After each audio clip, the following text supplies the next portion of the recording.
let's talk about the GMMTV GL lineup because I cannot hold this in any longer. I've been sitting on my thoughts. The good, the bad, messy, and the multiverse GMMTV is trying to build with these shows. I'm specifically going to talk about her again, and it's going to be my defense for this show. Also, please watch the whole video if you can because I did my homework and put a lot of effort into this one, so I hope you enjoy it. But if you're here for just one specific show, don't worry. I timestamped everything. You can skip around and watch the series you're most interested in. And listen, you're totally allowed to disagree with me.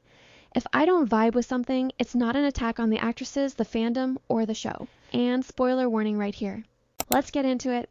Starting with Moonshadow because this is my number one from whole lineup because Emmy and Bonnie have me in a chokehold. Like, they are being freaky, and I fully approve. A while ago, when I was talking about Dangerous Queen, someone commented that I have vanilla taste in GLs, like I only like the cute, fluffy stuff. Well, me watching Moonshadow with my jaw on the floor is the confirmation that I like more than vanilla, okay? Let's just clear that up right now. There's just something about this trailer. It's not even the kissing. It's the aura, the tension, the micro expressions, everything. That very first opening scene where Bonnie's character Key walks in and like these frames where Emmy's character just casually ignores her and walks past, unbothered. Why was that so hot? I think it's the aura of these characters that I really liked. A little mean, unbothered, cold, and Bonnie's character is very confident and Emmy's character is very elegant, effortlessly powerful and composed. I love this trope. And for what I have witnessed in the past, the majority of GL fans love this trope. We love confident women, and they needed this attitude and aura to pull off a storyline like this. A younger woman, Key, literally being a sugar baby to Jan. If the vibes weren't right, the whole thing would fall apart. But nope, they nailed it. Also, quick disclaimer, I genuinely don't know what Emmy's character name actually is. Online it's listed as Jan. The novel says Luna, and then in the trailer they're calling her Ms. Chen. So yeah, I'm just going with Jan for my sanity. And let's talk about production. This trailer has one of the best production values out of the entire lineup. They didn't try to force it with overly fancy extra luxury sets to convince us that Emmy's character is this rich older woman. She just is. Her aura does the heavy lifting. Emmy is phenomenal as always. Every frame of her looks intentional and expensive. And Bonnie, she matched her energy perfectly. I have to say, this is one of the best casting choices GMMTV has ever made. I genuinely cannot imagine any other couple playing these roles or adapting this novel. It just fits. And the cherry on top? Film. Ariana, what are you doing here? Did we all unintentionally manifest Film becoming Emmy's ex in this show? Because I swear I didn't see that plot twist coming at all. I need answers. Did GMMTV see all those fan edits and go, yeah, put her in? Or were they cast ages ago and we were just slow? Personally, I think GMMTV saw the edits, saw the potential, and said, let's be messy. I'm locked in for this one. I want to know what happened between these two. In the interview, Emmy was saying her ex-girlfriend is actually a good person. Yeah, I'm here for the mess. Give it to me. I also read comments from fans who actually read the novel. They are saying that Key, Bonnie's character, has secrets that were not hinted at all in the trailer. So whatever we saw, that's just the tip of the iceberg. My next favorite is her series. Yes, the one I already made a full video about with all the controversies. But here, I just want to focus on the trailer and my honest take. My first reaction to the trailer wasn't alarming. I immediately understood that Namtan is playing a transgender character, and yes, I had some questions, but seeing the backlash blow up, I was like, did we really watch the same trailer? Some people just didn't get the motive for transitioning. So here's my understanding. First of all, this is a revenge GL. And yes, it's a GL. Namtan playing a trans woman doesn't make it any less of a GL. Apo, Namtan's character, before transitioning, is played by Junior. And Junior seems like a nice guy, judging from the trailer. Then there's this family, a really messy, evil family full of dirty secrets.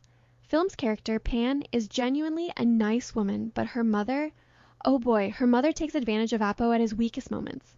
There is the scene where Apo is asked to become the father of Lennon's baby, probably in return to help her sick mother or some family issue, I guess. Apo agrees, but then the wedding day. Now, the wedding day is a very important thing in this whole trailer. The trailer opens with Film asking Apo if they're planning a wedding, and Apo basically says, I'd rather never get married. Disclaimer, I don't remember exact lines, I'm just jotting down my thoughts here. What I'm trying to explain is, Appo does have trauma around weddings. On that day, she caught her bride cheating with her stepfather, and the stepfather literally attacked severely damaging genitals before transitioning. This, I think, is the main reason for transitioning in the story. It's not just some revenge for drama trope, it's survival. And for those people who are still worried about whether this will be a good representation, you need to see that scene in the trailer where Appo is about to kiss Pan. The scene cuts and we see Appo sitting there questioning herself. Is it me? Is it her? Or me who likes her? Honestly, this is the most important scene in the whole trailer. This should be viral on X so people can watch it and chill a little. I get the concerns, I've listened, and I acknowledge them. But judging by this scene, I think the show will really dig into Appo, questioning her identity, and that gives me hope. Now, there's another scene I want to talk about because I saw a TikTok complaining about the scene where Appo is using a dilator. For anyone who doesn't know, a dilator is a tool trans women use after bottom surgery to stretch the cavity. Some people are saying the show made this scene look intense, with dramatic music, and are judging it as painful or overdone. First of all, it's literally a second-long clip in the whole trailer. Why are people judging it so hard? And yes, it's a revenge drama, so of course the music is intense. And let's be real. Vaginal dilation can actually hurt, especially in the beginning, when you do it for the first time. In the trailer, you can see the doctor asking Appo if she's sure, and Appo seems determined, like she's in a rush to prepare herself for revenge. I really wish people would rewatch the trailer because I caught so many details the second time around, even while making this video. I acknowledge the concerns, but I'm excited. If this show's done right, it's going to be epic. This is my second favorite on the list so far. Now, my other favorite is honestly a surprise even to me that it made the top 3, because I was not expecting it to, and that is Enemies with Benefits. Like, hello? The trailer was actually so fun and so well executed. At this point, GMMTV needs to raise the salary of whoever is working on these trailers because they're cooking every single time. And listen, I've said this before, I'm a Piploy and Jing Jing shipper. I know it, you know it, GMMTV definitely knows it. Fans were shipping those two so hard we were basically ready to file adoption papers for them as a GL couple. But that ship sank. So when I clicked the trailer and realized my girl Piploy wasn't in it, I was heartbroken, fully grieving. But then, in just 3.5 minutes, this trailer convinced me to root for Jing Jing and John like it was nothing. Like, how is that even possible? That's how good the trailer is. They actually converted me in minutes. This pairing is perfect. Everything about this trailer was just so good. The whole aesthetic? Stunning. They clearly got a really solid budget for this one because the colors, the office setup, the lighting, everything that looked clean and expensive.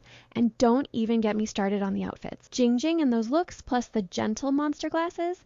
Yeah, I was eating that up. The visuals are everything. And the accounting team versus sales team rivalry? That's comedy already. The way they're giving each other such a hard time had me laughing. Jan especially. Her comedic timing throughout the trailer is chef's kiss. She's genuinely funny and she just lands those jokes effortlessly. You can't watch her without chuckling. And when it comes to chemistry, yeah, we're fine. Casting directors clearly understood the assignment. And my Shayla, my sideburner second lead couple, Kapuk and Saisi are also in the show. Last time they broke up in Pluto, then they reunited in that BL, I forgot the name, but Saisi was a vampire and spoiler, she died. So now, finally, they're together again. Hopefully this time they get a good, healthy storyline and don't suffer like before. I'm seated for my second lead. So yeah, that's all I have to say. It's gonna be another fun GL and it's sitting comfortably at number 3 on my list. Love Echoes and Girl, we're gonna need tissue boxes for this one. My girls are giving a performance of a lifetime. June and Munich were absolutely incredible throughout the trailer. They're finally getting the chance to prove themselves as actresses, and I'm so happy for them. A lot of people kept asking for more diversity in GL storylines, and between her and the series, you're getting it. So you better support my girls because they are carrying emotional cinema on their backs. The trailer really hit me, especially the flashback scenes showing their younger days. The way it's shot is so beautiful, almost like slice-of-life cinematography. And I think that's very intentional, because the whole show seems grounded in reality. showing how people with disabilities can slowly lose parts of themselves and how painfully hard that journey is. My heart dropped when the words brain tumor appeared. I am not ready. Munich's character has acoustic neuroma, and because of her past head trauma, the tumor is growing. And that scene where we see her slowly losing her hearing, that hurt me in a very personal way. Anyone who has dealt with this, or watched someone close to them go through something similar, knows the emotional complexity. The hospital visits, the praying every time, hoping nothing gets worse, and the helplessness that hits you when it does. It's hard to even put those feelings into words. This one is going to be a tough watch, but it looks raw, real, and absolutely worth it. And the choices these characters make? God, it already hurts. Nu is literally pushing Clara away because she doesn't want to hurt her, and Clara has no idea about the tumor. She just sees her best friend suddenly pulling back, and she doesn't understand why she's losing her. They start drifting, they separate, and it's already breaking me just from the trailer. I don't know how we're supposed to survive the actual show. And then Clara coming back into Nu's life after all those lost years, that part of the trailer hit me so hard. Then using sign language together? Beautiful. I read on X that Munich was actually inspired by a fan who couldn't hear, and both she and June already knew sign language. The wild part is their directors didn't even know that when they cast them. After reading the script, it just felt like this role was meant for them. The trailer itself? Gorgeous. The background music, the cinematography, the editing, everything was so thoughtful and emotional. It's one of those stories where you know you're going to cry, but you also know it's going to be worth every tear. Now for the next one. I'm honestly a bit confused. I have mixed feelings for Ditto, but I do have some concerns. And I know it's a safe space here. My viewers are usually down to talk about valid criticism. I want nothing but the best for MilkLove, but this trailer wasn't the strongest. After watching all 8 trailers back to back, Ditto just didn't hook me, except for my bias towards MilkLove. The quality is just not hitting the mark. The vibe was not giving anything fresh or intriguing. Trailer is supposed to tease you, make you obsessed, and make you wait for the show. That's the whole point, but this one didn't really do that for me. Honestly, there were 2 things that were the best part of the trailer, and because of those things, I decided to put this in number 5. First was Piploy being the villain. And the last 1.5 minutes of the trailers, I finally saw a few interesting things that made me look forward to this. Let's talk about what's actually happening in the trailer. Milk and Love play 2 women with the same name, Rafah. Both of them are struggling in life, falling apart in different ways. Love sees Milk's character on a plane, working as a flight attendant, and let me be real with you. I haven't seen a plane look this fake in a long time. It's giving TikTok airplane set. Some people might say it's a small detail, but these small details tell us how much care is being put into a project, and I'm not seeing that care yet. The costumes are average, the production feels flat, and I saw many fans on X saying the same thing. The novel is so good, so why does the trailer not match that vibe at all? I haven't read the novel myself, but I did read the synopsis. It says, this is the story of 2 very different women. One is a promising ballerina, rich, arrogant, and I'm sorry, where is the arrogance? Imagine how much better this trailer could have been if they showed us even a tiny bit of arrogant Love. They hinted at her past, like that moment where Piploy's character Anya basically tells her, you ruin my life. So I know this character has layers. But why were the people directing and editing this trailer too shy to show that? That's literally the part that would have intrigued people and pulled viewers in. But okay, here's something that did catch my interest. Milk's character. Tell me why this girl feels like she has an evil twin. Because look at these 2 scenes. We see someone hurting Fa, and that person is wearing a red hoodie. Later in the trailer, Milk's character is also in a red hoodie, and these frames feel like they are the core mystery of the show. My theory? It's giving twin sisters plotting revenge with Anya, targeting this rich, arrogant ballerina. And you can totally see Milk's character knows more than she's saying. There is something fishy with Rafah. Milk's character, it's probably the twin. So maybe Rafah, the version Milk is playing, is actually the good one, and she comes into Pa's life to make up for her sister's mistakes. I don't want spoilers from the novel, okay? I'm just theorizing. But my theory makes sense to me, and I'm here for that storyline. And I'm gonna be real. My very first reaction to this trailer was that Milk and Love are being typecast again. Because the first 2 minutes were giving the same old dynamic. You love me, I love you, we understand each other. We've seen this from MilkLove before. I want something more textured, more flawed, more interesting. Like the arrogance, the conflict, the tension, they have the range to do it, so let the trailer show it. I just don't want them to play another chocolatey character or couple again, the girl next door, soft romance type. Even though the last minute of the trailer kinda saved it, I'm really hoping this project has more layers. And whoever edited that trailer, please stay away from the actual show. I'm not trying to sound like a hater because I genuinely wish MilkLove nothing but success, but with how competitive Thai GLs are getting next year, they really need stronger direction and better styling. Give these characters some sharp cuts, please. Please treat Milk and Love better. Next year is going to be hell of a competition. And about Love playing a ballerina, I'm actually excited for that. Simply because I love the art of dance, even the movies like Black Swan and Birds of Paradise are some of my favorites, so I'm hoping they treat the ballet storyline with that intensity that requires. I read on X that Love used to do ballet, and the whole plot basically revolves around her character being passionate and driven, so I really want them to let her shine and do justice to it and to the art of ballet. Yeah, I have faith in her, and I want this project to be everything it can be. And don't get me wrong, I'm only this critical because I care for Love and Milk. You guys can totally disagree with me. It's fine. I said what I needed to say. Now moving on, we still have 3 more series left, Wish Upon Stars. I genuinely did not expect Fond and Pan to get their own GL. It was such a surprise for me. I didn't see this coming. If you don't know the actresses, let me introduce them real quick. Fond Natasha is a member of the Thai girl group BNK48. She's 22, gorgeous, insanely talented, and she's been acting since she was a kid. She's appeared in a ton of projects already, and this is her official GL debut with GMMTV. Pan Pathita, who is 21, is someone I don't know as much about. I only remember her from Leap Day in a supporting role. From what I read, she's a beauty YouTuber under GMMTV and also an actress. And for both Fond and Pan, this is their first time being the main leads in a series like this. Now, about the trailer. It's 4 minutes long, longer than any other GL trailer we got. It's giving time in reverse. And while I was watching, I kept noticing the parallels. They even use the same name, Dao, just like in Ditto, and one girl is the writer, while the other is the actress, kinda like Love Echoes. Besides those similarities and the typical high school setting, the time reverse plot is what makes this trailer stand out so much.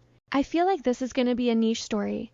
People who love time loops, time reversals, and emotional, fate-twisting storylines are definitely going to be the ones most hooked by this trailer. We already have other GLs with time reversal themes, like Reverse with Me and Reverse for You. I've only seen Reverse with Me, and I liked the beginning and the ending. I don't know what happened in the middle. The pacing got so rushed it felt like we skipped 3 episodes in between. And that's exactly why I feel like Wish Upon Stars is going to fill the void that Reverse with Me left behind. The trailer is so well done. It's cute, it's beautiful, and every time Fawn shows up on screen, she's giving full-on K-pop idol energy. Fawn and Pan have this very early, soft, slow-burning chemistry throughout the whole trailer. And yeah, there's no kissing scene, but they don't even need one. Their chemistry is already there without trying too hard. The vibe I'm getting is that this is going to be a feel-good show, but not fully feel-good because, you know, one of them literally dies. And then the other one goes back in time to see her crush again in high school, but this time she's not hiding her feelings or repeating the same mistakes. So yes, we're definitely going to need tissues for this one too. Overall, it's just beautiful. You can see the effort that went into the trailer. The actresses are delivering, the visuals are strong, and the emotions are clear, even without heavy dialogue. So yeah, I'm here for it. Next up is MilkLove Feelings, which is set in the same universe as Whale Store. Okay, I'm gonna be honest with you guys. I still haven't moved on from Noe. And Piploy playing Noe, the way they ended Whale Store had all of us, including me, thinking GMM was gonna cast someone alongside Piploy and actually give us the Cheese and Noe storyline. Like that final scene felt like a setup. We all interpreted it the same way. We've seen this before too. Different companies buying rights to novels from the same universe, and then new adaptations come out with new actresses and slightly different interpretations of the characters. That's normal. But here's the thing. If GMM already had the rights for MilkLove Feelings, why didn't they give us Piploy? Does GMM have something against her or what? Because I saw this meme saying that ever since Piploy rejected Kapukin the trainee, she's been cursed and God said she's never gonna kiss another woman again. And it kind of feels like that. Anyway, let me stop crying about wanting Piploy in a GL. As for MilkLove Feelings itself, Mim and View are actually doing it justice. Especially Mim, because I'll be real. In Us, the series, I didn't really like her acting or her character. But View as Oat? She gave everything she needed to give. Their chemistry was so tangible throughout the show, and now they're going to be in Girls' Rules and they have their own full-fledged GL? Yes, I support this fully. I love this for them because Mim is so natural as cheese. She's literally the perfect casting for this role. And okay, I need a little time to see View as Noe, but I know myself. I will eventually move on from Piploy's Noe role once the show starts. I always do. Plus, View is a solid actress. She's gonna deliver. The plot itself is cute. Cheese gets into an accident with Noe, and it's giving little enemies to lovers energy. There are actually some funny moments in the trailer that made me genuinely chuckle, and the editing is pretty good. Mim fits this character perfectly. And then there's that one phone scene where Jing Jing and John from Enemies with Benefits appear. I'm seated. I'm waiting for this GMMTV multiverse to fully form. Also, how can we forget Noe's crush on Juan? That storyline is definitely coming back, and I'm excited to see Noe finally move on from Juan and get her own actual love story with Cheese. View and Mim as Noe and Cheese. I'm here for it, fully supporting this one. Oxytocin. Now this trailer really impressed me. It's straight up Y2K, very aesthetic, very stylized, very eye-catching. It gave me New Jeans vibes for a second, but let's not go down the Y2K plagiarism rabbit hole today. I am not opening that door. The whole look of the trailer is different and intriguing. It's one of those teasers that makes you pause whatever you're doing and actually sit down to watch it properly. Even the name Oxytocin is interesting. For anyone who doesn't know, oxytocin is a female hormone that plays a huge role in emotions, bonding, trust, love. It's literally called the cuddle hormone or the bonding hormone, and the trailer really leans into those themes. This might be one of the most aesthetic trailers in GMMTV's whole lineup. If you love shows centered around girlhood, female friendships, and that kind of youthful chaos, this is for you. It's giving Gossip Girl energy. The trailer barely tells us anything about the actual storyline, and weirdly, that works. The characters are mysterious, even the actresses. We don't know anything about the actress, so the trailer being mysterious too actually fits the vibe. They're not spoon-feeding us anything. They're letting us interpret, and I love that. The cast is basically all new faces, except Mei Mei. I don't know much about her either, but GMMTV is clearly introducing a whole new group of actresses through the show, and that's a smart move. If this series hits, they debut 5 new stars in one go. As for the gay storyline, I don't think it's going to be the center of the show. It doesn't feel like a typical high school GL plot. This is more Netflix high school drama. Pretty, messy, stylish, and that formula usually sells. I'm excited. I'm definitely looking forward to this one. This video is so much longer than any of my previous videos. I hope my hard work pays off and my audience actually engage with this. I'm really tired now and I'm going to end this here. Please do comment what you think. I said so much. I want to hear from you guys. Thank you for watching. See you guys in the next video.